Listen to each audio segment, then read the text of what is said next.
दिल्ली जल बोर्ड भ्रष्टाचार मामले में प्रवर्तन निदेशालय की टीम एक्शन मोड में है। मुंबई, अहमदाबाद और हैदराबाद में छापेमारी की गई है। रिपोर्ट के मुताबिक ईडी की टीम को छापेमारी के दौरान 41 लाख रुपए केस बरामद हुआ।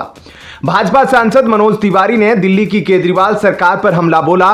उन्होंने कहा, मैं समझता हूं कि यह एक अच्छा कदम है। पहली बार जल बोर्ड में भ्रष्टाचार को भी जांच एजेंसी ने अपने दायरे में लिया है। इससे दिल्ली की आंखें खुलेगी। हम बार बार कह रहे हैं, दिल्ली जल बोर्ड भ्रष्टाचार का केंद्र बन गया है। आम आदमी पार्टी का नेतृत्व सिर्फ भ्रष्टाचार को बढ़ावा दे रहा है, वो उसको प्रोत्साहित कर रहे हैं। यह जांच का विषय है कि ईडी की छापेमारी में जो पैसे पकड़े गए वो कहां से आए, इसका निराकरण होना चाहिए। दिल्ली जल बोर्ड कथित भ्रष्टाचार मामला कुछ सीवेज ट्रीटमेंट प्लांट के विस्तार में मनी लॉन्ड्रिंग से जुड़ा है। ईडी की टीम इस मामले की जांच कर रही है। ईडी ने छापेमारी के दौरान 41 लाख रुपए नकद समेत कुछ दस्तावेज और डिजिटल डिवाइस जब्त किए हैं। दिल्ली सरकार की भ्रष्टाचार निरोधक शाखा एसीबी ने इस मामले को लेकर एफआईआर दर्ज कराई थी, जिसमें कई कंपनियों के ऊपर मनी लॉन्ड्रिंग के आरोप लगाए गए।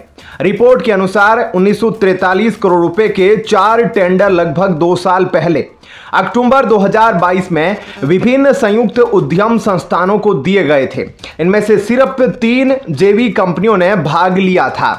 वहीं आम आदमी पार्टी के नेताओं का कहना है कि ईडी कब, क्या और क्यों करती है, यह जग जाहिर है।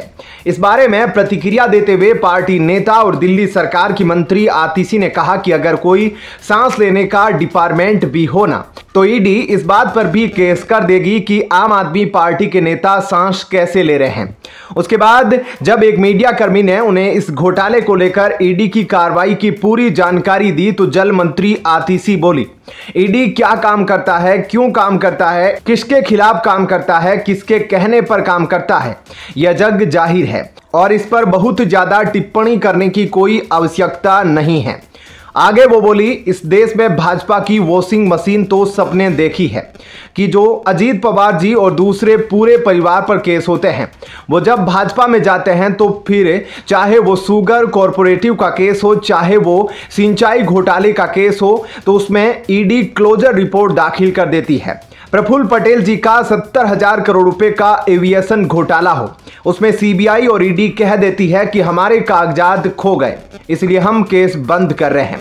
जब हेमंत बिस्वा शर्मा जी भाजपा के मुख्यमंत्री बन जाते हैं तो वहां के हाइड्रो पावर घोटाले की ईडी जांच बंद कर देती है। आतिशी ने कहा, आम आदमी पार्टी भारतीय जनता पार्टी और प्रधानमंत्री नरेंद्र मोदी का विरोध करती आई है और उनकी तानाशाही का विरोध करती रहेगी। तो दिल्ली जल बोर्ड क्या, अभी तो हेल्थ डिपार्टमेंट में, एजुकेशन डिपार्टमेंट में, फ्लड डिपार्टमेंट में, अगर कोई सांस लेने का डिपार्टमेंट भी होना कि आम आदमी पार्टी वाले सांस कैसे ले रहे हैं, तो उस पर भी ईडी केस कर सकती है।